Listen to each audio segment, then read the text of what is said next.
Ségo.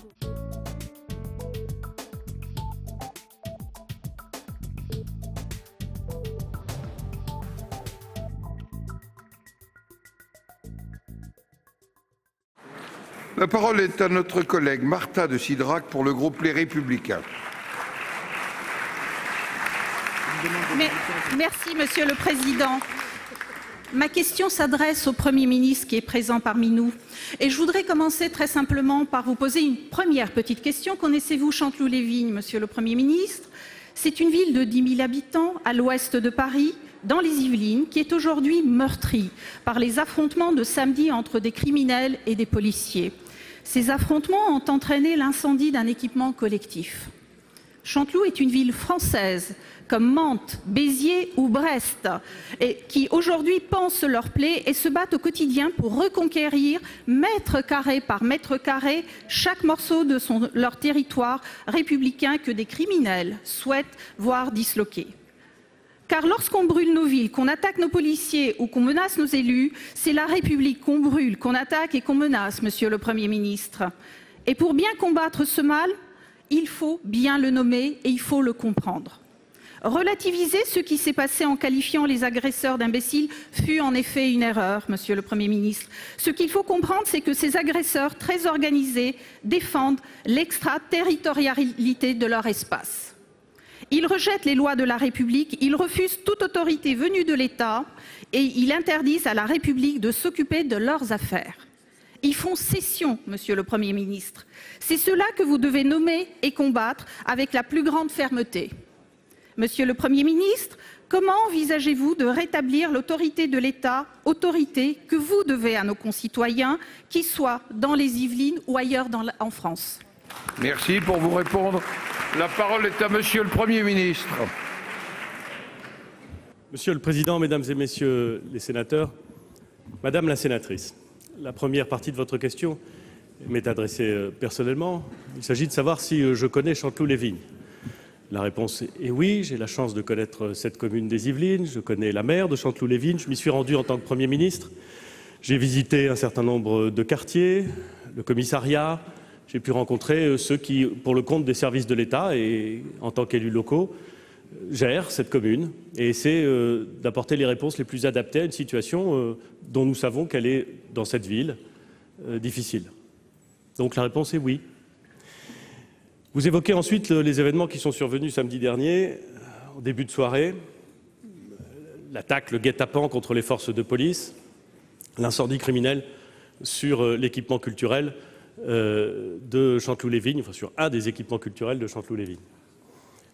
Vous me dites que pour bien traiter les questions, il faut savoir les nommer. Vous faites, ce faisant, référence à la qualification que j'ai pu avoir de petite bande d'imbéciles. Comme je suis, comme vous, attaché à la parole publique et aussi aux positions qui sont prises par les élus locaux, je me permets de vous faire remarquer, Madame la sénatrice, que le président du conseil départemental des Yvelines, que vous connaissez comme moi, que vous respectez comme moi, a pour sa part utilisé le terme crétin. Je ne sais pas s'il est plus léger, plus infamant, plus responsable, plus dur que petite bande d'imbéciles. Je ne sais pas si le terme racaille ou sauvageon qui a été utilisé, qui ont été utilisés. La vérité, mesdames et messieurs les sénateurs, c'est que je crois que nous pourrions tous nous entendre sur le fait que ce qui compte, plus que le choix dans le champ lexical que nous faisons, c'est la réalité des faits et la réalité des réponses. La réalité des réponses, Madame la sénatrice, c'est la suivante. Nous souhaitons mettre tout en œuvre pour que l'ordre soit rétabli lorsqu'il est dérangé. Et pour ce faire, nous essayons d'attaquer le problème de toutes les façons possibles. Lorsque nous doublons, Madame la sénatrice, le budget de l'ANRU, nous ne le faisons pas pour le plaisir simplement de doubler un budget. Nous le faisons parce que, à l'écoute des élus locaux, nous savons que les opérations de rénovation urbaine sont des éléments puissants de réponse à ce problème. Et je le sais parce que j'écoute Madame la maire de Chanteloup-les-Vignes, parce que j'écoute, le cas échéant, le président du conseil départemental des Yvelines, et parce que, Madame la sénatrice, j'ai été maire du Havre. Et je sais ce que c'est que l'ANRU. Et je sais ce que c'est que les opérations de rénovation urbaine. Et je sais ce que c'est que les violences urbaines. Par expérience. Voilà, je préfère le dire clairement et simplement. Je ne parle pas de façon théorique. Je parle parce que je sais que les opérations de rénovation urbaine permettent d'apporter non pas toutes les réponses, mais une partie des réponses que ces quartiers exigent. C'est exactement la même logique que je poursuis lorsque, avec l'ensemble du gouvernement, nous essayons d'augmenter les effectifs de la police nationale. 10 000 effectifs supplémentaires dans la police nationale, dans l'ensemble du quinquennat qui a commencé en 2017. Pourquoi? Pas pour le plaisir d'augmenter les effectifs, parce que malheureusement, ces effectifs font défaut. Et que nous savons que pour apporter une réponse crédible, nous devons améliorer le niveau de présence des forces de l'ordre. C'est ce que le ministre de l'Intérieur, le secrétaire d'État essaient de faire. Lorsque nous dédoublons les classes de CP, lorsque nous essayons de faire en sorte que l'éducation fonctionne mieux, y compris dans les zones et surtout dans les zones dites sensibles, c'est exactement la même logique. Nous essayons d'aborder cette question par tous les bouts, si vous me permettez cette expression. Nous sommes parfaitement conscients de la difficulté. Nous avons évoqué avec Madame la maire de Chanteloup-les-Vignes ces difficultés. J'observe, et c'est intéressant, et je sais que vous y serez sensible puisque vous êtes attaché comme moi à ce que disent les élus locaux, j'observe qu'elle a parfaitement pointé le fait que nous venons perturber des trafics de stupéfiants à Chanteloup-les-Vignes comme dans d'autres villes, et que lorsque l'on perturbe ces trafics, lorsque l'on vient briser des habitudes, et des habitudes néfastes et criminelles, eh bien ça se voit, ça crée forcément des turbulences. Et nous devons les affronter, ne pas nous horrifier de ces turbulences, elles sont la conséquence d'une action résolue. Et nous allons poursuivre cette action, car la lutte contre le trafic de stupéfiants, la préparation du futur dans ces quartiers, dans ces villes, est un des objectifs du gouvernement, et je suis sûr que vous le partagez. La parole est à notre collègue Alain Fouché pour le groupe Les Indépendants. Mon cher collègue, vous avez la parole. Monsieur le Président, Monsieur le ministre de l'Intérieur, mes chers collègues, certains individus font des concours de guet-apens contre les services de secours et les forces de l'ordre. Ces concours de lâches se propagent depuis plusieurs jours, relayés par les réseaux sociaux. La réponse à apporter doit être la fermeté. La nouvelle mode de ces criminels est de se filmer pendant leurs attaques contre les forces de l'ordre. Désœuvrés ou protégeant des trafics, ils oublient bien vite la chance qu'ils ont de vivre dans un pays qui respecte l'état de droit et qu'eux-mêmes ont intérêt à respecter. Rien ne saurait justifier ces atteintes à l'ordre public, à la sécurité de nos concitoyens et de ceux qui les protègent au quotidien, les gendarmes, les policiers, les pompiers, auxquels je veux rendre hommage. Les tensions dans les quartiers défavorisés sont en recrudescence.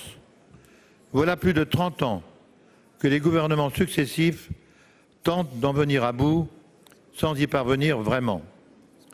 Il semble qu'une trentaine d'individus étaient impliqués dans le guet-apens de Chanteloup-les-Vignes. Seules 2 interpellations ont eu lieu à ce jour. Dans cette ville, comme ailleurs, cette situation n'est pas acceptable. La réponse judiciaire doit être à la hauteur des infractions commises. Monsieur le ministre, je sais que vous vous êtes rendu sur les lieux hier matin. Ma question est la suivante. Que comptez-vous faire pour que les forces de l'ordre disposent de moyens plus importants nécessaires à l'accomplissement de leur mission? Pour vous répondre, la parole est au ministre de l'Intérieur, Monsieur Christophe Castaner. Monsieur le ministre. Merci, Monsieur le Président, Mesdames, Messieurs les sénateurs, Monsieur le sénateur Fouché.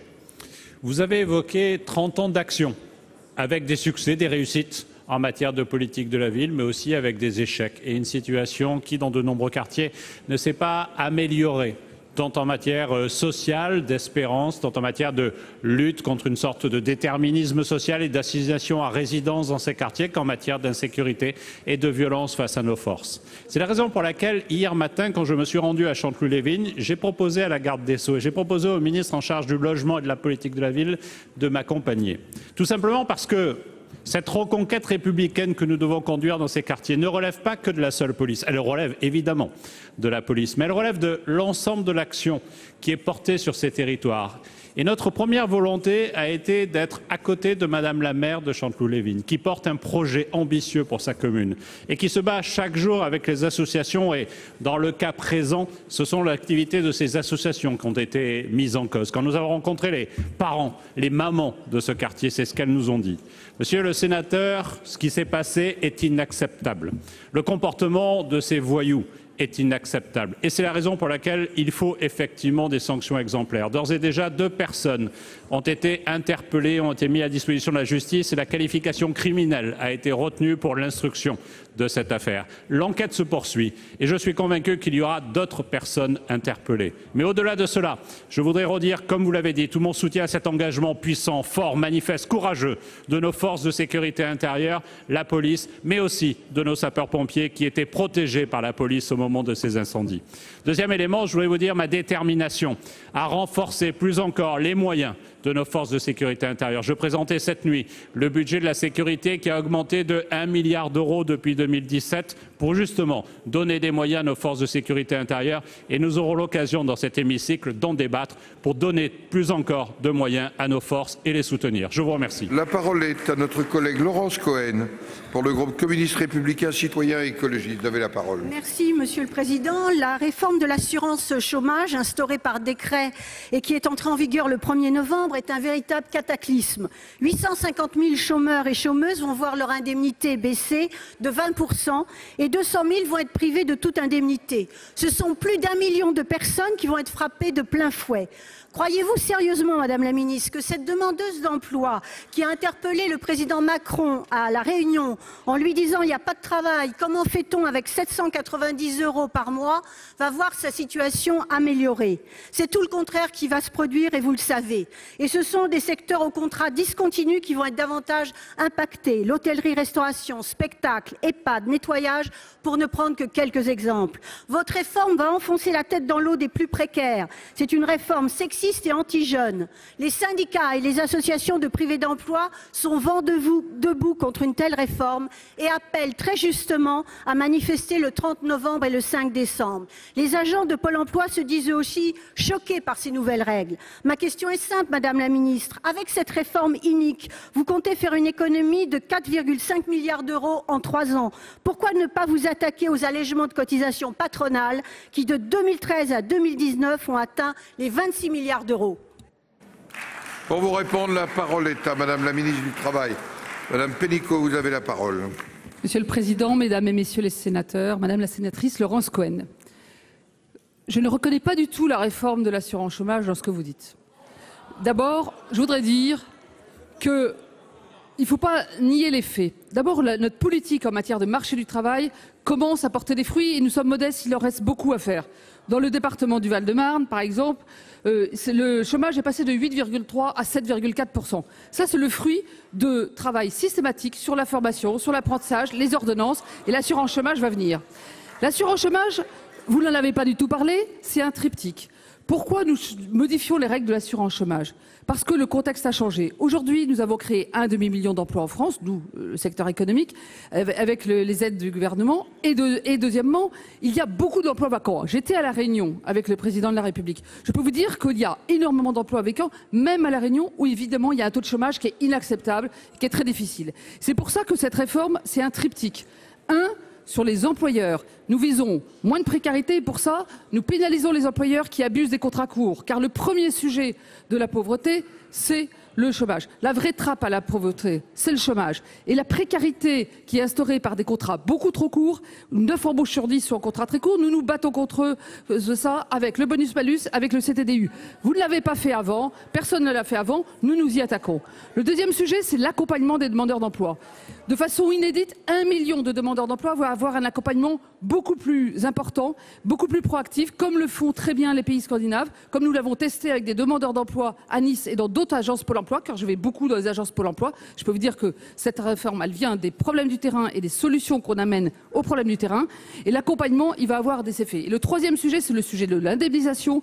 Le sujet de l'indemnisation, il faut revenir à la normale. La normale, c'est ce que les partenaires sociaux avaient négocié avant crise. Quand il y a de l'emploi, quand il y a une dynamique, en même temps que du chômage, il faut à la fois protéger et inciter au retour à l'emploi. C'est ce que nous faisons et c'est ce que nous faisons pour l'emploi et contre la précarité.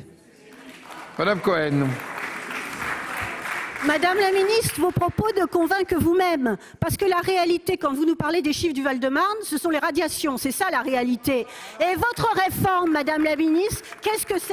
C'est une machine à faire exploser la précarité et la pauvreté. Plus de 9 millions de pauvres dans notre pays aujourd'hui. Vous ne trouvez pas que c'est suffisant et inacceptable? Alors pourquoi vous allez encore grossir leur rang? Vous avez décidé de supprimer l'Observatoire national de la pauvreté. Mais Madame la ministre, casser le thermomètre ne fait pas baisser la fièvre. Votre politique, c'est nettement plus généreuse quand il s'agit de servir les plus aisés, qui voient leurs revenus augmenter de 1%. Et il faut que vous arrêtiez avec cette politique et il faut que vous arrêtiez de faire de la com. Les gens attendent autre chose, des mesures, et ils seront dans la rue nombreux et nombreux et on sera avec eux.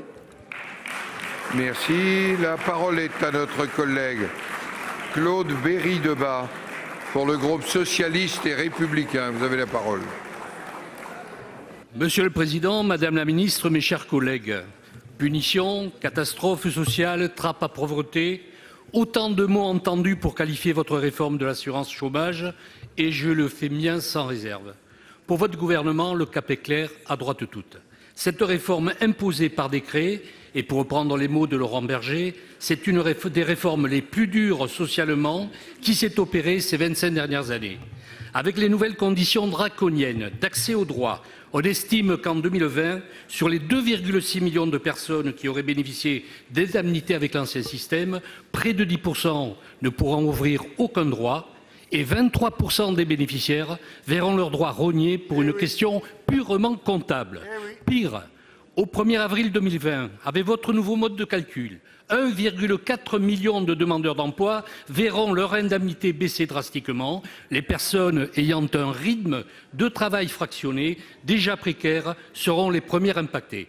Madame la Ministre, vous faites des économies sur le dos des plus fragiles. Vous culpabilisez les chômeurs. Vous en faites des boucs émissaires sans leur donner les moyens de retrouver un véritable emploi. Alors, arrêtez cette politique de régression et de ségrégation sociale. Mettez en place des mesures ambitieuses pour résorber le chômage, lutter contre la précarité et accompagner réellement les chômeurs vers l'emploi. Pour vous répondre, la parole est à Madame la ministre du Travail, Madame Pénicaud. Monsieur le Président, Mesdames et Messieurs les sénateurs, Monsieur le sénateur Claude Berry-Debat, vous parlez avec des grands mots. Moi, je vais vous parler avec des faits. Nos politiques, elles ont de l'effet. Est-ce que vous savez que c'est en Dordogne qu'il y a plus 76% d'apprentis au premier semestre? Et ça, c'est notre politique. Et ça va continuer, car nous allons sortir plus encore de chômeurs qui puissent retrouver un emploi. Depuis 2 ans, nous avons permis à 300 000 demandeurs d'emploi de retrouver un travail. Ça sera plus. Pourquoi? Parce que nous faisons un investissement sans précédent, et aucun gouvernement l'a fait avant, dans tout ce qui aide les demandeurs d'emploi. L'année prochaine, il y aura 960 000 demandeurs d'emploi en formation, et jeunes et demandeurs d'emploi en formation. Nous investirons plus d'1 milliard d'euros dans l'insertion par l'économique, dans le budget qui vous sera présenté dans quelques semaines. Et j'espère bien que vous le voterez, puisque vous, comme nous, vous souhaitez l'insertion des plus vulnérables. L'une est inemployable, mais il faut des marchepieds pour les aider. En ce qui concerne les indemnisations du chômage, moi je m'étonne que sur ces bancs, certains pensent que le travail, c'est moins bien que le chômage. Nous sommes inscrits en faux. Aujourd'hui, je suis factuelle. Un demandeur d'emploi sur 5 gagne plus au chômage qu'au travail. C'est ceux-là dont l'indemnité baisse au début, ils gardent le même capital de droit, ils pourront être indemnisés plus longtemps s'ils ne trouvent pas un emploi, ils n'ont aucune diminution de leur capital de droit, mais un cinquième, et tous les experts l'ont confirmé, ça n'est pas la faute des gens, c'est les règles qu'ont fait les partenaires sociaux, ils n'ont pas vu l'angle mort que ça crée, ils n'ont pas fait exprès, mais maintenant il faut le corriger, le travail doit payer plus que le chômage, nous croyons à l'insertion, à la formation, au travail, c'est la société qu'on veut faire, et donc il est injuste que quelqu'un aujourd'hui ait 150% de son salaire au chômage alors que les autres, et ça reste très protecteur, tout le monde aura entre 65 et 96% de son salaire. Oui pour le travail, non contre la précarité et oui pour l'insertion.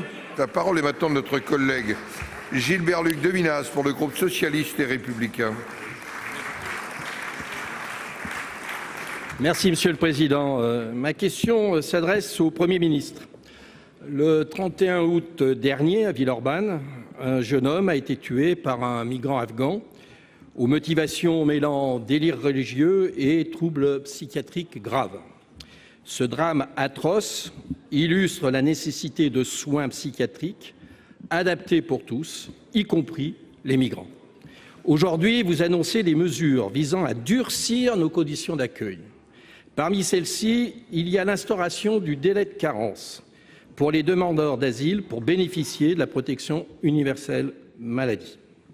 Avec cette mesure, ne prenez-vous pas un double risque? D'abord, un risque sanitaire. Nous parlons de personnes qui souffrent parfois de maladies infectieuses. Faut-il attendre que leur pathologie s'aggrave pour qu'elle soit prise en charge? En durcissant l'accès aux soins, ne faites-vous pas peser un risque sanitaire pour tous? Ensuite, un risque juridique. La France a ratifié la directive accueil de l'Union européenne. Son article 19 précise que les États membres doivent assurer les soins médicaux urgents et les traitements des maladies psychiatriques des demandeurs d'asile. Monsieur le Premier ministre, cette mesure est-elle conforme aux engagements européens de la France? Pour vous répondre, la parole est à Madame la ministre des Solidarités et de la Santé, Madame Agnès Buzyn. Vous avez la parole. Merci Monsieur le Président, Monsieur le sénateur de Vinaz. La ligne que nous avons choisie est une ligne de responsabilité et d'humanité.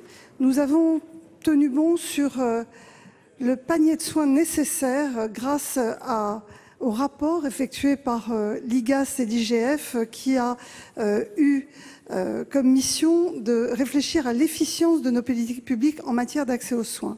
Et ce rapport dit clairement qu'il ne faut pas restreindre le panier de soins, c'est ce que nous faisons. Par contre, ce rapport met en évidence un certain nombre d'abus ou de dévoiements du système et nous avons pris deux mesures.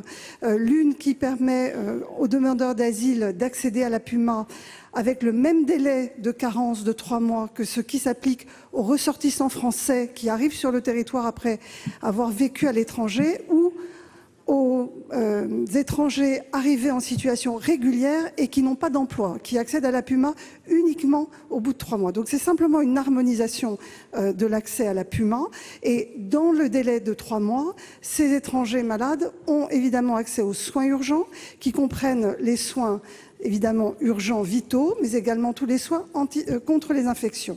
En ce qui concerne les maladies psychiatriques, nous sommes absolument persuadés que le psychotrauma des migrants est un vrai sujet, donc nous mettons en place, en parallèle de ces mesures de lutte contre la fraude, nous mettons en place des mesures qui vont vers ces publics, de façon à avoir un parcours du primo-arrivant, un parcours de santé qui fait un bilan, qui permet de bien orienter les patients, notamment de prendre en charge les pathologies liées à la migration, que ce soit des pathologies infectieuses ou des pathologies psychiatriques. Et donc il y aura un renforcement du budget des PASS, des permanences d'accès aux soins de santé.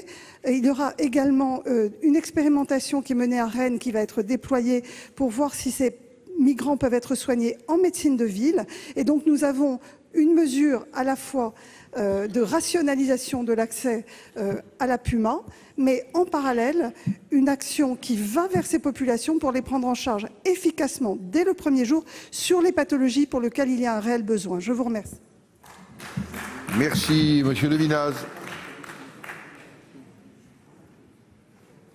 Merci, Monsieur le Président. Oui, Madame la Ministre, lutter contre les abus, je dirais lutter contre tous les abus qui peut être contre. Mais là, en l'occurrence, vous prenez des mesures envers les plus démunis en pénalisant l'ensemble des migrants et en nous faisant prendre un risque sanitaire. En matière de santé, il faut rester simple. La prévention, il vaut mieux prévenir que guérir et c'est encore là la meilleure des économies. Merci. La parole est maintenant à notre collègue Anne-Marie Bertrand pour le groupe Les Républicains. Vous avez la parole. Monsieur le Président, ma question s'adresse à Monsieur le ministre de l'Intérieur. Monsieur le ministre, le public présent dans cet hémicycle ne peut ni applaudir ni conspuer les orateurs. La raison est simple, les élus ne légifèrent pas sous la menace. C'est un principe essentiel dans une démocratie. Depuis le vote par cette Assemblée d'une loi interdisant le port de signes religieux lors des sorties scolaires, nombreux sont les sénateurs qui, comme moi, ont reçu des mails menaçants, allant jusqu'à espérer notre mort. La liste des 163 sénateurs ayant voté cette loi qualifiée par certains, et je cite, de scélérate, est jetée en pâture. Le groupe Facebook parle même de sénateurs nazis et il invite ses membres à communiquer les lieux de résidence et les photos de parlementaires qui ont voté ce texte. Les intimidations sont explicites. Notre collègue Jacqueline Eustache-Brinio, auteure de la PPL, qui mène un combat primordial pour la laïcité, a été contrainte, face à la violence des attaques reçues, de se constituer partie civile. Je tiens à lui apporter tout mon soutien.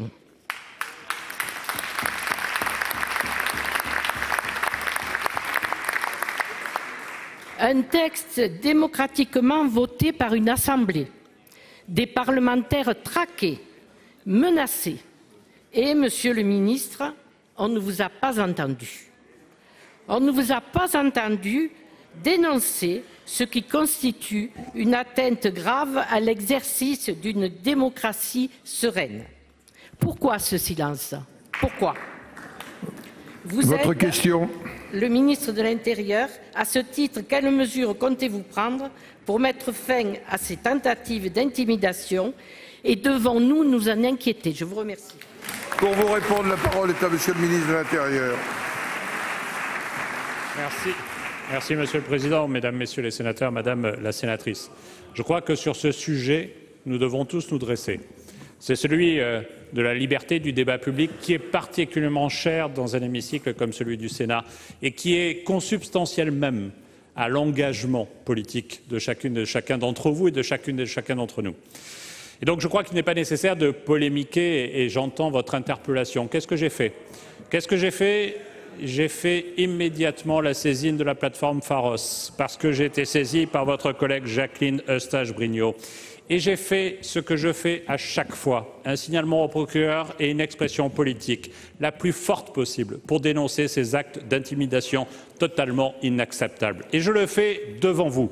Comme je l'ai fait, Madame la sénatrice, de façon quasi systématique quand je suis alerté directement auprès des parlementaires concernés. Au 1er septembre, nous avions enregistré 244 actes de violence ou de malveillance à l'égard d'élus ou de parlementaires, 212 dans le cadre du mouvement des Gilets jaunes, 32 dans le cadre du CETA. Et systématiquement, nous les avons tous ensemble condamnés, quels que soient les désaccords que nous pouvons avoir et que nous pouvons exprimer dans cet hémicycle. Mais c'est la liberté même du débat dans cet hémicycle qui fait que vous êtes protégés dans votre prise de parole. Et nous vous devons, Madame la sénatrice, ainsi qu'à chacune et chacun ici, la protection de la police ou de la gendarmerie chaque fois que c'est nécessaire et des poursuites. Sur la protection, j'ai donné des instructions précises à chaque préfet que pour que chaque parlementaire qui sollicite l'appui, le contrôle, l'assistance sur la mise en sécurité de sa permanence parlementaire, par exemple, puisse être accompagné. Et je le redis ici au Sénat. Et puis il y a les poursuites judiciaires. Et Madame la garde des Sceaux a signé ce matin même une circulaire à l'ensemble des procureurs pour que, sur ce sujet-là, comme sur toutes les menaces qui sont faites aux élus, parlementaires ou élus locaux, il y ait systématiquement une volonté de recherche de responsabilité et de sanctions pour qu'aucun de ces comportements totalement scandaleux ne puisse menacer la liberté d'expression et la liberté de vote de chacun de nos élus de la République.